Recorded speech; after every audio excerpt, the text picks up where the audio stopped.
Hello everyone, it is 3 o'clock. We are starting the webinar. So if you are a note taker, then you can take some notes. I'm going to send you some of these slides as long as you're on my email list, and I'll give you that information at the end in case you're not. And maybe you're just jumping on or you heard about this. I will give you some of these slides and some information in your email. So don't worry too much if you're not taking these like diligent notes. You will be getting something from me too. Okay, so we are talking about how to raise a confident daughter and how that can happen for us. So how's everyone doing today? I hope this Saturday is going well for you, and we're going to kind of jump right into the 4 sections. The first section is communication and how to create a communication plan. And I know that sounds crazy, but it turns out we got a plan for communication. It's really imperative that we do this. And the second part is using your everyday life to facilitate conversations. We talk a little bit about Disney movies and stuff, so that's going to be fun. And then the top 3 things I learned in my research when I started going into classrooms, and I'm still doing this. I was in last week just talking to kids about what they really need in the 21st century so that we cannot be fearful anymore. I meet so many moms who are so fearful about what's going to happen in the 21st century, particularly with their daughters. And I'm in a space now where I'm not fearful of it at all. In fact, I'm actually looking forward to knowing my daughter when she's a teenager. I can't wait to see what she's like. And I know she's going to be amazing. And I sleep sound every night, trust me. So I'm not in the fear pool anymore. And then the fourth one we're going to talk about, which is pretty important, is boundaries. So there's 4 little subsections I'm going to take you through and show you some slides and some visuals, and I'll pop on occasion and talk to you too, so it can be interactive and fun and all that stuff. I probably won't look at many comments right now as we're going through. At the end, I definitely will. So if you have something that you want to ask or comment, then if I don't get to you right away, then don't be upset, okay? I will get to you, I promise. All right, so we are starting with the first topic. So the lie about communication, right? That we don't need to plan for it. Like somehow people will tell you, you can't plan for these things, and people will convince you of this, and it's just so not true. And when you have bad communication, you have to start thinking about it in a different context. If your communication is flawed, if there's friction there, if it's broken. So if somebody told you can't plan for communication, that's not true. That is totally a lie. The second lie I think that we hear as moms is that we need a ton of time for communication.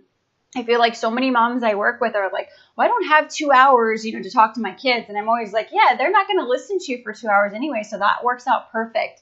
I think we have a lot more time than we like to admit. I think we have a lot more time that's kind of in the crevices in the corners, and I'm going to show you how to think about that a little differently today. But we do have time. We just have to capitalize on that time, and we have to show up in that space with some effort and some vision, and so we can make the most of our time, right?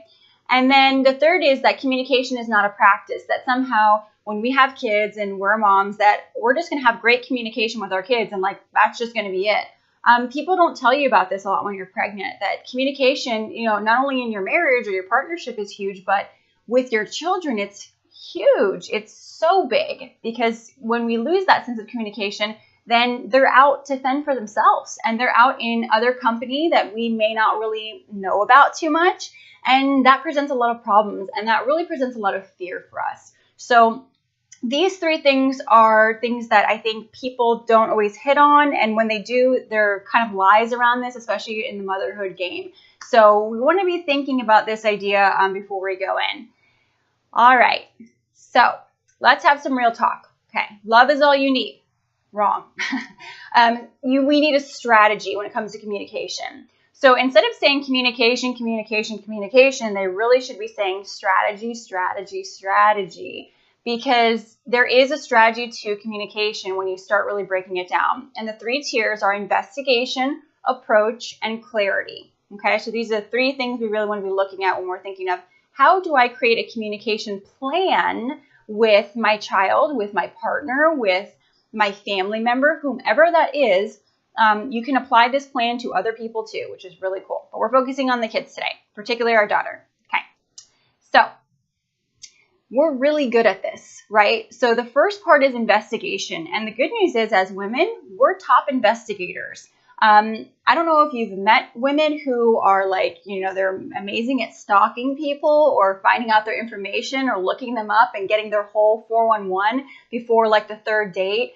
I mean, if this kind of sounds familiar to you, then it just shows you that women are so good at breaking things down and compartmentalizing things and investigating these things going on. So that's the really good news, is that the first tier, the investigation part, we're already pretty well suited for this job. So here's what we look into, right? We are looking into, one, we need to investigate our communication story. So as a mother, I have come into my space in my home with my own communication story that began when I was just a little girl. So the way I learned communication in my house was a lot of times not to really communicate, actually, to kind of just muscle your way through, to push through, and to be really strong. And that's really what I learned in my house. Now, there's so many different things that we learned growing up in communication. Some people, communication in their house, they didn't have boundaries at all. Everybody told everybody stuff, and no one had anything that was, private. Some people had communication that was really strained. Maybe some people had communication that was based on a lot of lies. You couldn't tell things that were going on in your home. So we have to understand that if we don't investigate our own communication story, what started creating in our mind when we were young and we were in our teen and tween years, that we're going to start bringing this communication in with our children. And we're going to communicate in that form. So because I was brought up in a home where you had to have a lot of strength and you had to have a lot of survival, normally when I would communicate with my spouse or with my children, it would be in a sense of survival mode. I was communicating to survive. I wasn't communicating to really connect. I wasn't communicating to really get something of value. I was mainly just stepping in based on my survival for the situation, to push through it, to get through it, so to speak. And when I was doing that, I was missing so many of the beautiful things that I could have been exploring in that space because I wasn't concerned with that, because I was so concerned with just getting through it. So you have to look at your own self. How did you grow up? How were you taught about communication? And what parts of that are you willing to let go? What parts of that work for you? And what parts work for your child, and particularly your daughter? Okay, so that's the first thing we're looking to investigation. The second thing is we're looking into triggers. What triggers our children? What are the things that when we bring something up, our children either close down, they shut off, they get very agitated or frustrated? When are things that we're stepping into communication that it's not working, right? That we're stepping in with a certain energy and they meet us with an energy. When are those friction points? And how can we look into avoiding those, right? Because it all starts with vibes, right? Like we enter in our room before our language does. So our vibes and our energy enter into a space before our words do. So we have to really understand that when we're looking into communication, it's much more than the language and actually what we're saying. It is our energy, and it is the energy around these friction moments. So if you step outside of those moments and decide, when does this keep happening in my home? Why is this happening? And how can I really start to avoid this or plan to get around this? Then you're going to be giving yourself a sense of understanding of the situation, and you're going to be able to prepare for the situation, right? And then the third for communication is what works best for your home in your personal life. When people say communication, it's so arbitrary, right? So it's not referring to your specific type of communication, your specific child's type of communication, and the specific times for communication in your home personally. So you have to understand what works best in my house. When are the spaces and the times that I can engage that is actually available to me, opposed to me always going outside of my house and trying to think of so many, new ways to reinvent the wheel, so to speak. What is happening in my own home where I can facilitate these moments? And you have to get inquisitive about these three things, right? So looking into your past and how you show up in your present, and if that needs to be shifted or if that needs to be changed, right? Based on obviously the outcomes you're getting, the triggers you want to avoid and noticing those, and then what works best in your lifestyle. So if you are always, if you have a lot of activities, then obviously you want to facilitate some of this communication through the activities your children are doing, right? If you're somebody who has a lot of outside space and maybe your children like that area, then here's a great time for you to enter into communication spaces with them while you're out in nature and doing that kind of work, or on a walk or on a jog, or whatever type of activities that you're having within your home, right? So it's your plan and you're the one who's in charge of it. All right, so that is the investigation. The second one is, am I cleared? Am I cleared to land? Okay, and in the program, we always call this, in Motherhood MBA, is that, communication space is sacred space. You want to think of that space as an actual entity that you're stepping into, because when we step in wrong, or when we step in and we're unsure of why we're stepping in, this is when problems start beginning with our communication with our children. So you want to decide, am I cleared to land? Am I good to step in? And what does that really mean? So the prep makes all the difference, okay? The time of day is really critical for when we're thinking of communication. And I just want to make a note by saying that, yes, I understand there are times where you have to communicate and I don't have time to make this plan, right? And I totally understand that. So the times you have to step into communication, it's a necessary, keep doing that. Keep doing those things and try to think of these things as you're doing it if you can. But on the spaces that you really need to speak to your child, they are struggling. There is something that is not right with them. There is a moment that you must have with them to move forward, and you know this as a mother. This is the time that I'm speaking of, that you want to be deliberate, because that's a big deal, especially if your child is suffering or they're in a space where they're very unclear. So you want to think of the time of day that works for them.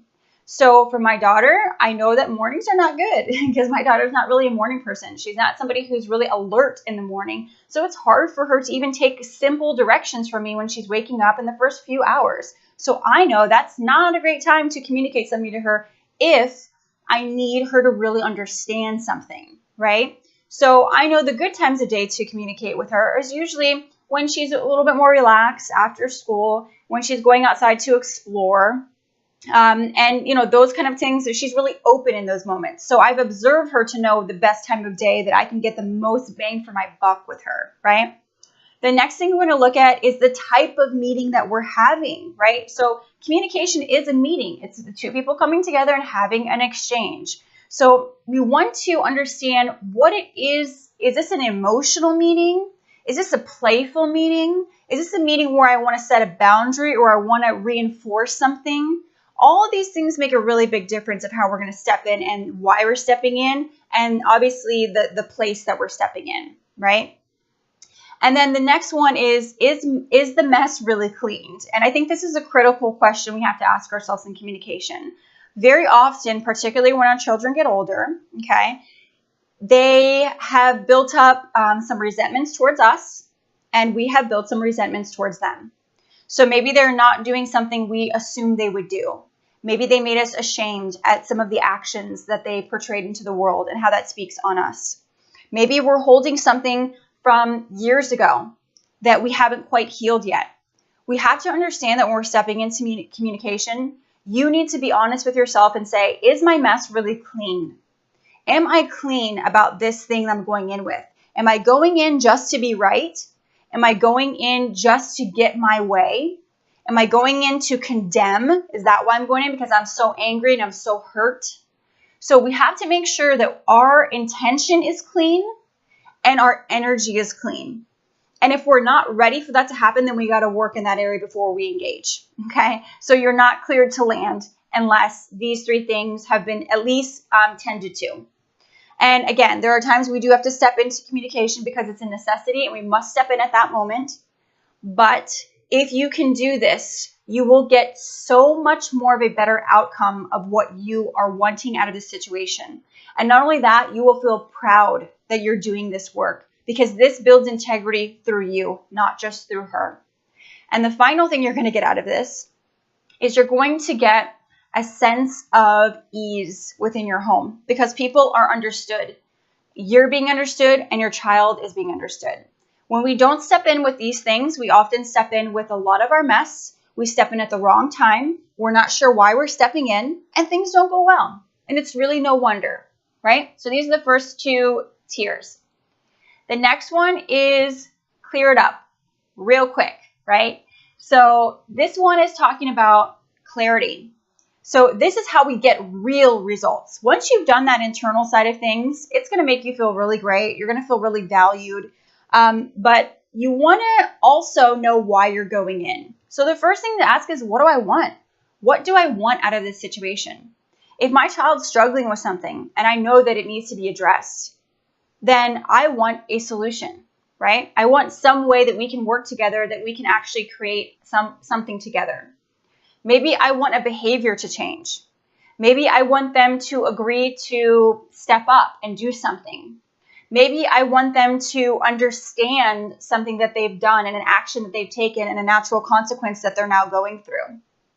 You know, whatever it is that you want, you need to understand what that is before you go in as best as you can and get it as clear as you can. Because what will wind up happening is when we don't have clarity, then we come in and we're not clear on what we're asking for, and it's confusing for the other person. So knowing what you want is key. It is critical. It is really going to dictate the entire outcome of your communication space. The second is, what are you willing to give up? I meet so many kids who tell me that their parents only want it their way. It has to be my parents' way. No mind what I want or what I need or what I feel. And I hear this over and over and over and over again as I go into classrooms. So we as parents have to understand that we have got to be willing to work with our kids, that they can set boundaries with us, that they can be a part of the plan. And when they do that, we teach them to do it beyond our home. They can take it out into the world. And that's essentially what we're trying to do. Not control our kids, but inspire them to live in a way that they go into the world and they can hold their own space because they've learned that.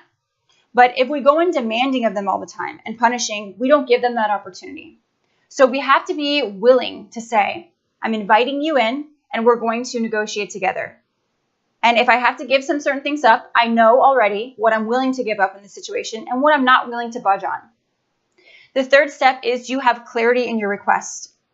When we come in with our mess, right, which we spoke about before, and we come in with many, many emotions and many thoughts, and as women, we have thoughts running in our head 24/7, right, 365, and there are many things that we remember. There are many hurts that we still have maybe that are lingering within us. There are many outcomes we want because we love our children so much. So when we step into communication, our emotions are so heightened. And we have to understand that that starts taking over sometimes. So when we don't have clarity in our request, those emotions begin to speak for us.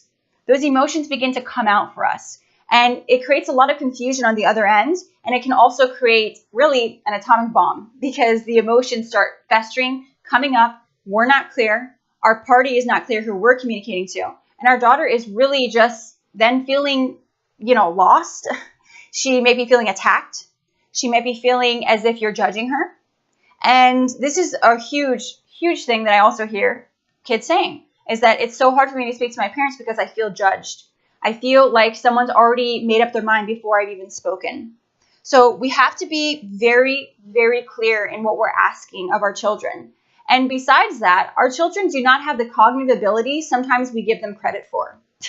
So a lot of times our children don't understand. They truly don't understand large and complex concepts, especially as they're coming into this tender age and their emotions are going crazy. So we have to give them the benefit of the doubt in that area as well. And that's why clarity is so important, okay? So this is looking into the communication plan. And when you have this, you have power. You have understanding. You have intention. This is huge, okay? So whenever we're going in to work with another person, we want to have these things because this is going to get us the best possible outcome that we could imagine. And we're also showing that other person that we respect them. We respect and we've thought about their needs. We've understood what it is we want out of the exchange, and we've taken our time to do so. So we're teaching our children how to approach with that as well. Okay, so next question is teaching it. So the first one is the communication plan. Second one is actually teaching some of this, especially to younger kids who are not always understanding the adult world and what's going on with that whole thing, right? So if you Disney, and most people do, then you have a great resource. Or maybe you watch movies or a series with your child. And I would suggest really taking the time to do this, even if it's just one movie or one series or one show, okay? Just one piece of content that the both of you can watch several times, and that's the key, because the Disney thing, you see those movies over and over. Or the series that you guys are going to get invested in. Because one, it's creating a nice connection with the two of you. But two, it's giving you an opportunity to be using these things to your advantage. And this is how you always want to think as a mom. How can I use this to my advantage? How can I use this in a lesson? How can I teach through this, right? So what we want to look at is your life is a classroom, like Oprah says, right? Your life is a classroom. I love when she says that. Your living room is as well. So your spaces in your home are open spaces for you to learn. And you want to think of it like the book of my daughter. I'm learning about her. I'm learning about what frustrates her. I'm learning about what she thinks. I'm constantly trying to investigate this little soul so that I can guide and direct in the best way that's going to serve her. And so that she can understand what that kind of commitment looks like. Because I can tell you this about girls who are in their teenage years. They don't know many people who commit to them in this way. And that's really sad. So when they get into relationships, which we'll talk about in a little bit, they're unsure of how people should be treating them. And so they let people treat them very poorly. So when we're looking at movies, and I'm going to use Frozen as an example, okay, but you can really look at anyone. We've been really into Moana lately in my house, and Moana is an amazing movie, and there are so many references to inner work and inner struggle, and there's so many references to the parental unit that it's a beautiful movie. So if you haven't seen it, you should definitely look into that one. But we'll do Frozen because that's really popular. So when your children are young, before they hit the teen and tween years, we want to use these Disney movies as leverage for us, as ways to engage in communication with them. So if you've seen Frozen a couple times and your child has seen Frozen a couple times, this is really good because now you have common ground to speak on. So some things I'll ask my daughter is, why did Elsa do this? Or what do you think of the villain in this movie? Do you think they're always bad, or are they just showing them in a bad position in the movie all the time and you never really see them being good? What do you think about Anna and Elsa's relationship as sisters? Do you think they get along? Do you think they really did like each other? And you just start really engaging your child in what is happening in the movie, right? Asking them questions. And the great thing is building confidence with them because they know the answers. They've seen the movie several times, so they can actually speak to you about it. They can actually reference to you these large themes like sisterhood, like treating someone with respect, like understanding that people can do bad things or have a bad action, but that doesn't dictate their entire life. These are large themes that our children need to really start embodying and understanding. And these movies, these shows, these series are your window into that conversation. So don't make it arbitrary. Don't make it about the large thing that they can't quite understand. Make it about the character who they know. Make it about the series that they followed. And you can start engaging with them and asking them questions, and they'll be able to answer you. So that is going to build their confidence because they have something to say. Children who learn to speak and assert themselves are children who have a sense of confidence when they go out into the world without you. We need to teach our children to speak, but a lot of times we're asking them to speak on things that they're not quite sure about.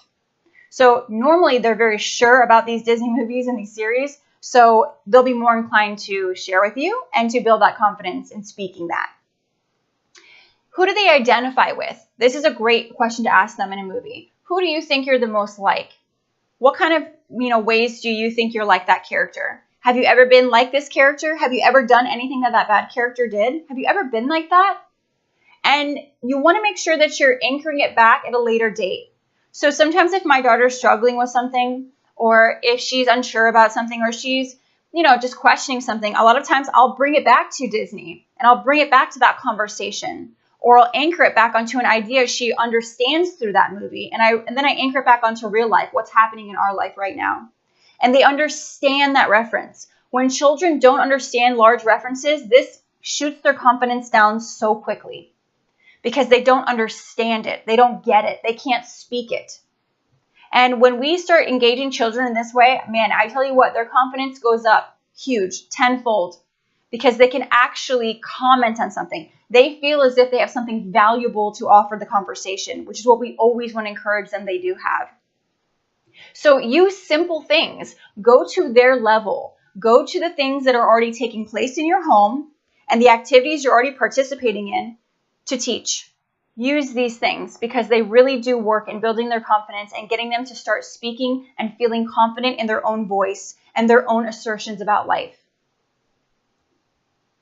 Okay, we're on to the top 3 things. We're moving quick today. Okay, so I want to ask you just a quick question. How long did it take you to get these 3 things pretty good in your life? And they may not even be great.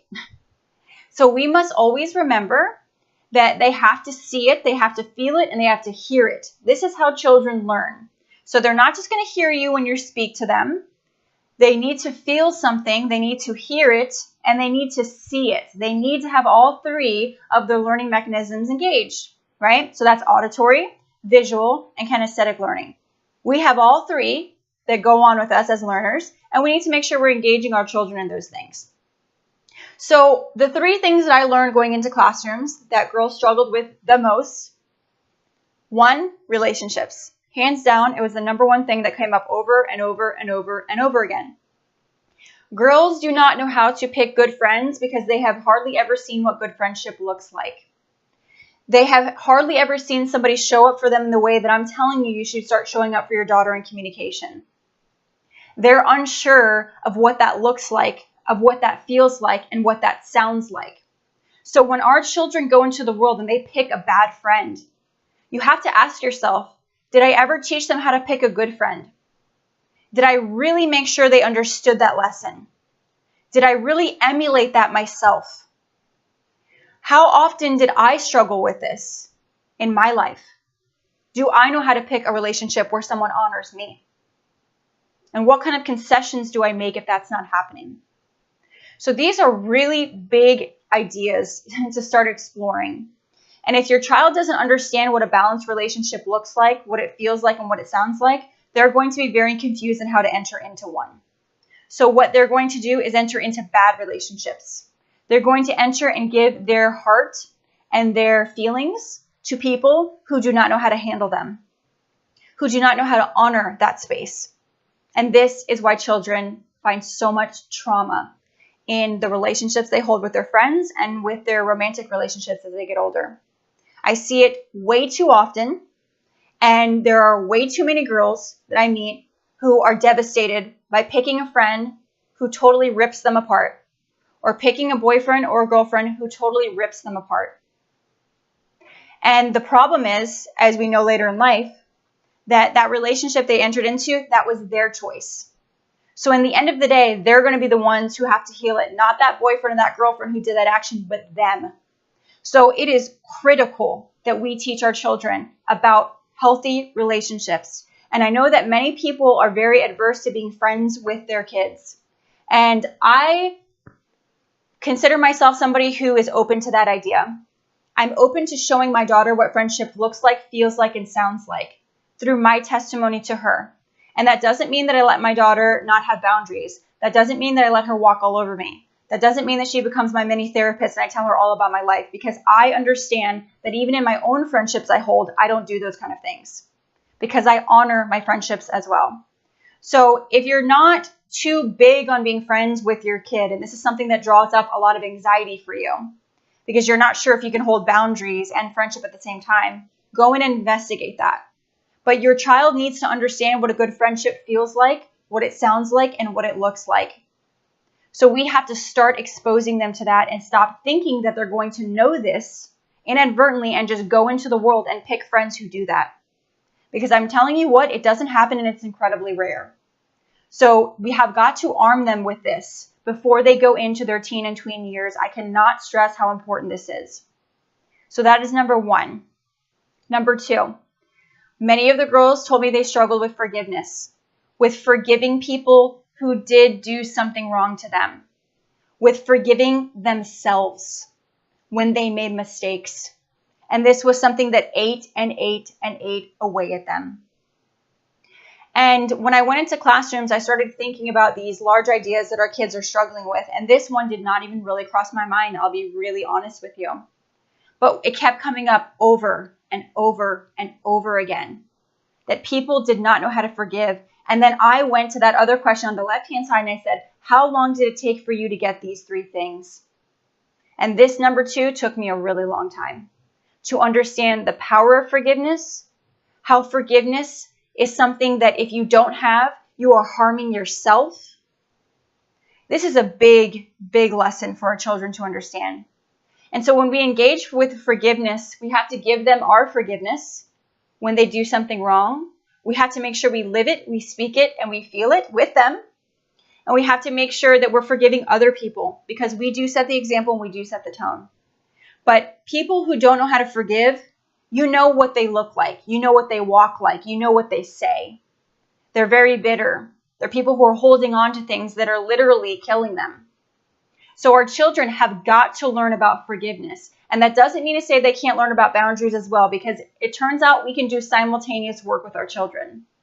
But children who do not know how to forgive become very toxic, not only to other people, but certainly to themselves.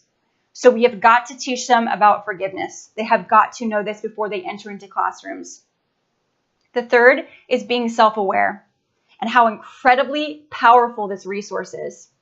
There are so many kids who do not know how to step outside of themselves and observe their own behavior because no one ever taught them that that was number 1, that they should be doing this on a daily, weekly, monthly, yearly basis. Our children lack critical thinking skills.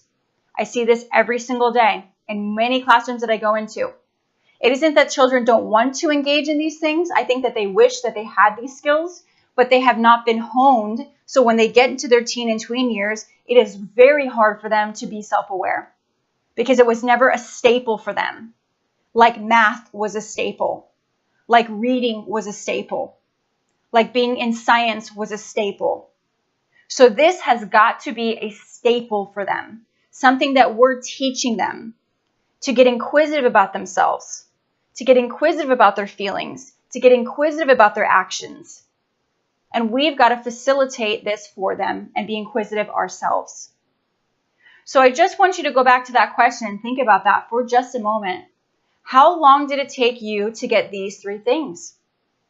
Maybe you're still struggling in one of them or 2 of them. So we cannot assume that our children know how to do this really heavy work before they get into the teen and tween years, because I can promise you they will not know how to do it. They will step into those spaces and they will be traumatized by somebody who does not know how to deal with these kind of things as well. They will not know how to talk to you about it because they don't fully understand what happened. And they will not be able to heal it or mend it because they haven't been taught how to do that. So we have got to make sure that our children are learning these 3 things.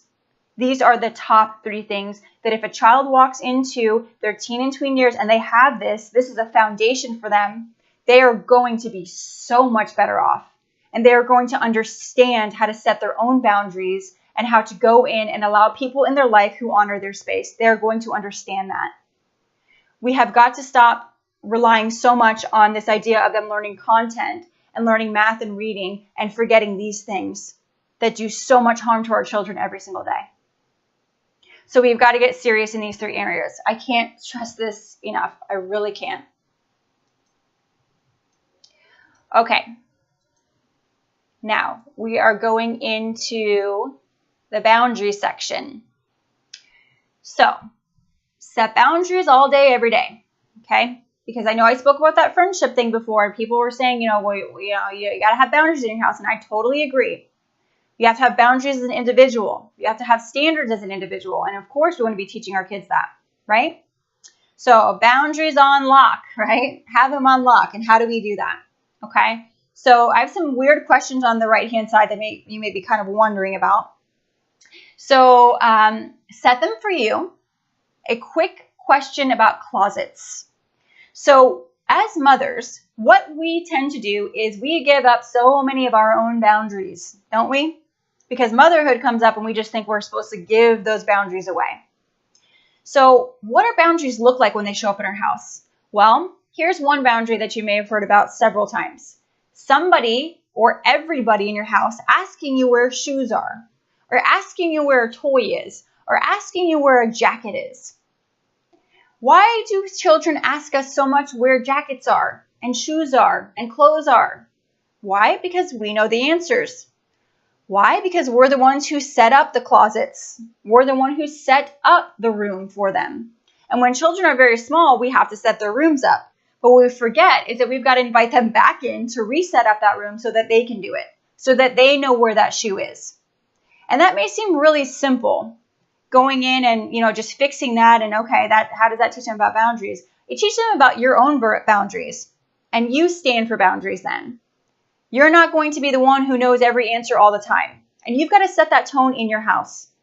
So when you're doing something with them in your rooms, I always make sure to do closets with my daughter. We do it together because she needs to know where her things are. But if I'm the one always creating the closet and setting things up and organizing, how will she ever know that? How will she ever be a part of taking a part of that boundary and understanding that she's got to set them for herself? So if this question comes up a lot in your house and people always say, where is something? And you're always the only person with the answer, then you really want to start considering something different and a different path, including other people in your home and including your partner, because they should know where things are as well.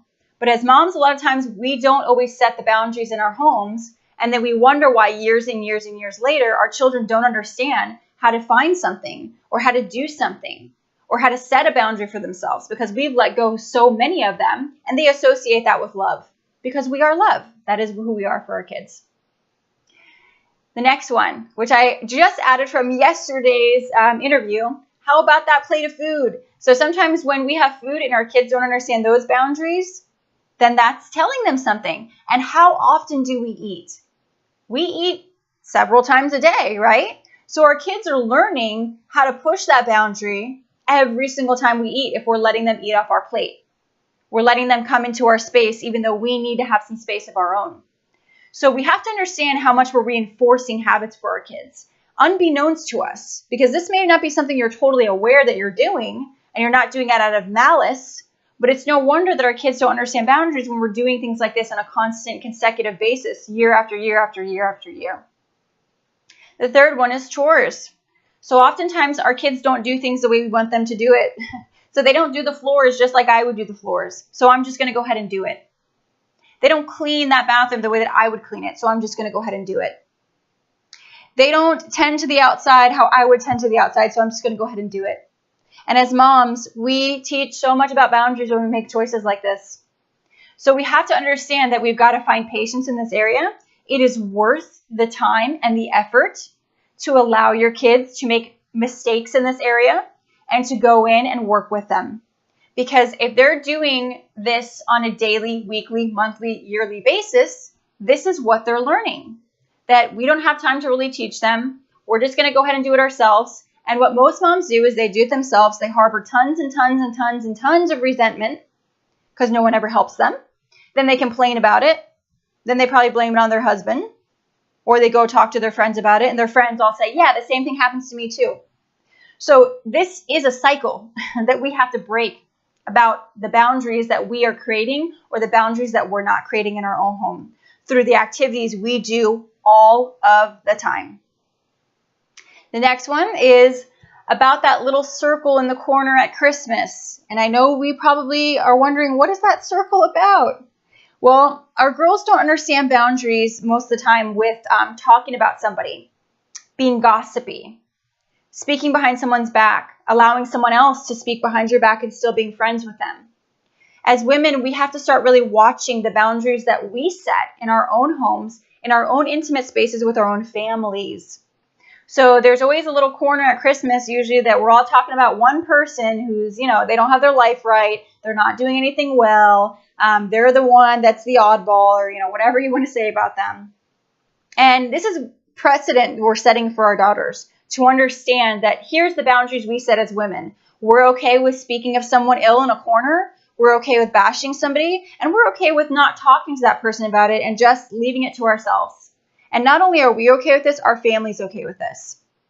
So when we're thinking about boundaries and our kids don't understand healthy boundaries, they don't understand how to set boundaries for themselves, then we have to start looking into the boundaries that we ourselves are creating in our homes and our families and in spaces where kids associate with love.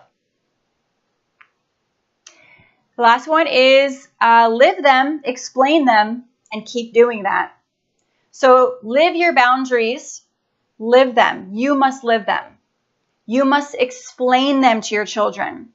Don't just set a boundary for your child and think that they're going to be, totally gung-ho about doing it. You've got to speak to your child about why you are setting that boundary.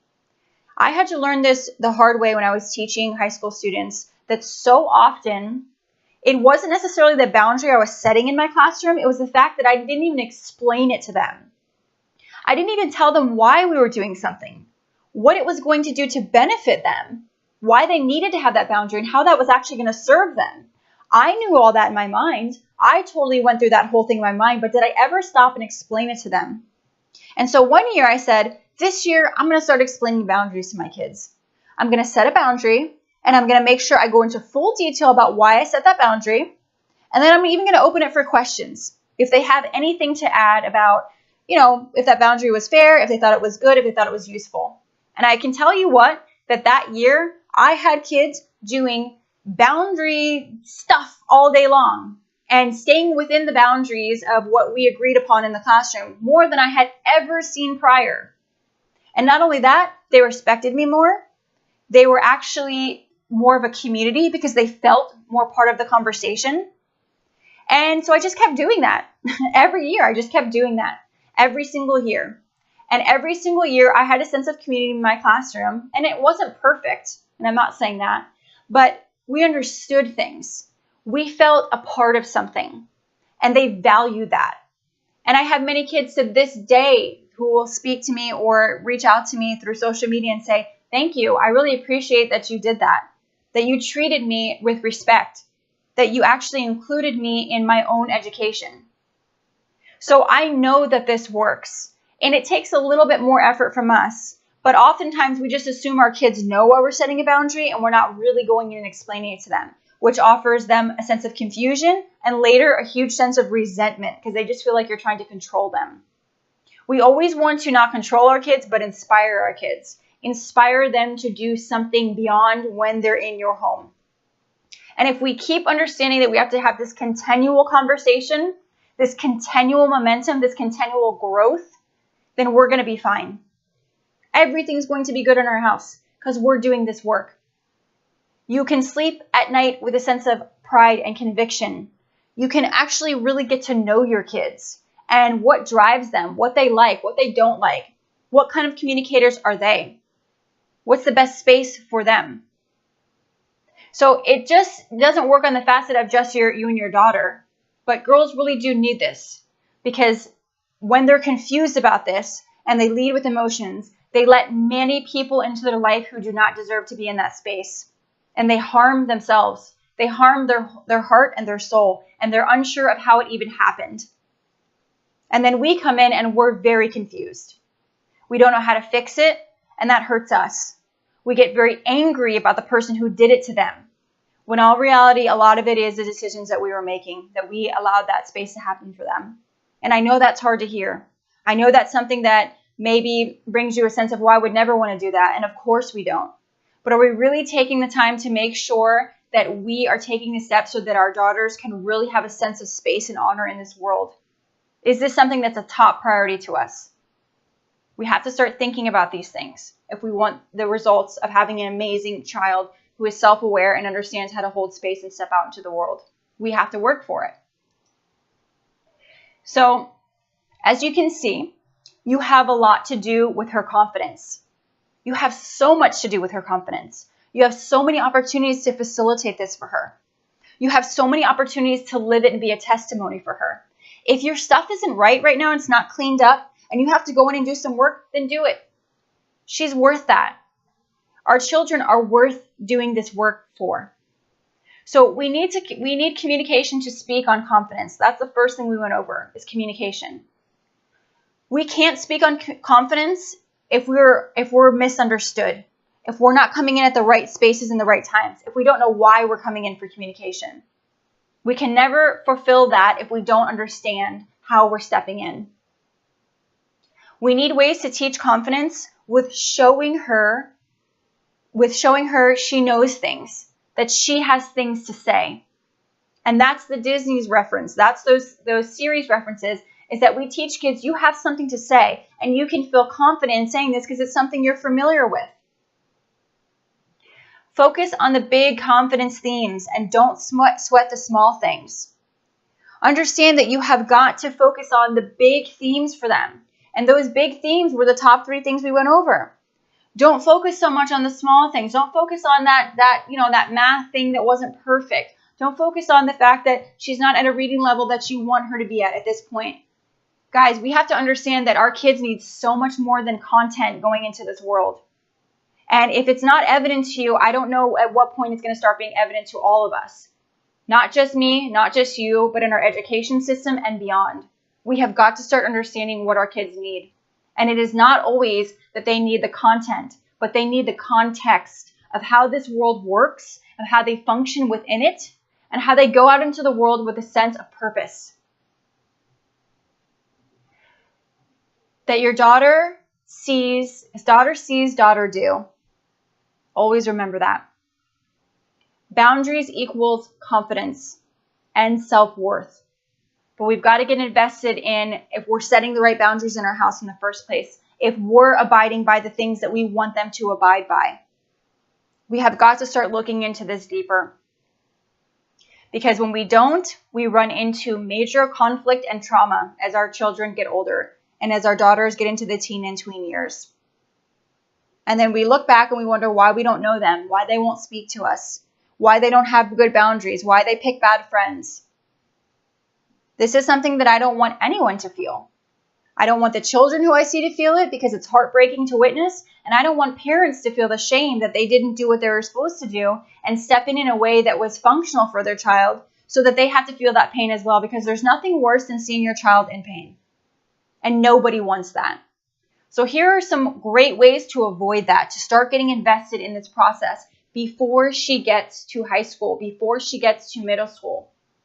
And if she's already there and dealing with these things, the good news is you can go in and do this work now. It's never too late to start doing this work, ever. She needs you, and it turns out you need you too. So this work is not only about them, but it's so much about us. It's so much about how we step in as well and what we're willing to come in and come to the table with. Okay. So I'm back. And I hope that you guys enjoyed the webinar today. And we'll be doing some more for sure, because we just have to do more. And I want to say thank you. Thank you for showing up. That is something to do with children. That's not to do with, how to lose 10 pounds or how to get, this business funnel that works. And I'm not knocking those things. But I'm just saying that we've got to understand that we have to learn how to work with our kids too. This is a process. This is something that we've got to learn step by step. And if somebody's taking the time to actually, reach out to kids and speak to them, which is what I do, then we need to understand that we can learn from kids and that they can actually teach us a whole heck of a lot about what's going on in the 21st century that we're not part of every single day. And what I mean is we're not part of those hallways every single day. And the people who are in those hallways every single day, speaking to those kids, learning from those kids, understanding those kids, these are some voices we really need to start projecting and putting out into the world more, which is really why I'm here. And I will go and do that work. I will go sit in hours and speak with kids because I know the difference that it's going to make, not only for me, not only for my children in my home, but for parents and beyond. It's worth it. It's worth doing this work and investigating. And you can avoid so many of the hurts and pains that other people go through if you just get invested in this work. And if you can do it right from the beginning, man, you're going to be so ahead of the curve. All right. Well, thank you. I'm opening up Motherhood MBA, like I mentioned in the beginning, for 24 hours. This is a lot what the program is like. I take you through ideas, I break things down for you, and I show you how to actually do things step by step. Motherhood MBA is this, but so much more. And there are calendars that you can set in your homes. There are intentions. There are vision plans you can set in your home for what you want, the kind of home you want, not only just with your kids, which we're focusing on today, but with yourself and with your partner. So how do you get your partner on board with all of that stuff I just talked about? It can be done, and that requires a plan too. But that's the kind of home that we all want. We all want that type of home where kids feel valued, they feel heard, they feel confident, where mom is setting her own boundaries and not just giving everything away and saying, I'm just going to give and give and give, and I wonder why my kids are doing this later in life. With a partner who shows up for us, who understands that if we're doing something like what I'm doing now, my husband's getting my son because he understands that this is something that I'm doing right now and I need the space to do it. And not only is it done with a sense of pride and honor, but it's done because that we value the people in our home. That's what we should be living in every single day. Why not? Why can't you have that? Why can't everybody have that? And if you have cycles to break, believe me, I've had many cycles to break, but it's worth doing that. And it's worth investing in that because it feels amazing. And then you can send your kids out with what you want to send them in this world with. We all want to send our kids in the world with that. So in the next 24 hours, if you're thinking about it, join. And there are only 15 spots to work with me personally as your coach, where I come in and I actually break anything else down for you. And I support you and I make you feel amazing, because that's how I want moms to feel, amazing. Because when she feels amazing, everybody starts feeling amazing. Everybody feels that. That energy is potent. It is palpable. And I know it for sure because I have done this work. I do this work. And like I always say, I live it, I breathe it, I speak it. I'm unapologetic about it. All right, so I hope that you guys enjoyed the webinar, that you got some stuff from this. If you're not on the list for my website, I'm going to leave that. Come sign up for the newsletter so you can get any kind of updates that we're doing. I give you guys little mini lessons in the tribe, if you're in our tribe, we call it. And I send you stuff that I don't post here on Facebook and I don't post anywhere else. So you get some pretty good goodies, I think, if you're on there as well. So it's been very nice. Thank you so much for allowing me into your space and into your home. And go create a daughter who's going to do amazing things, who's going to live in a way that you're just going to be blown away by, who's going to have a sense of herself far beyond when you had a sense of yourself. That's the goal, right? That's the goal.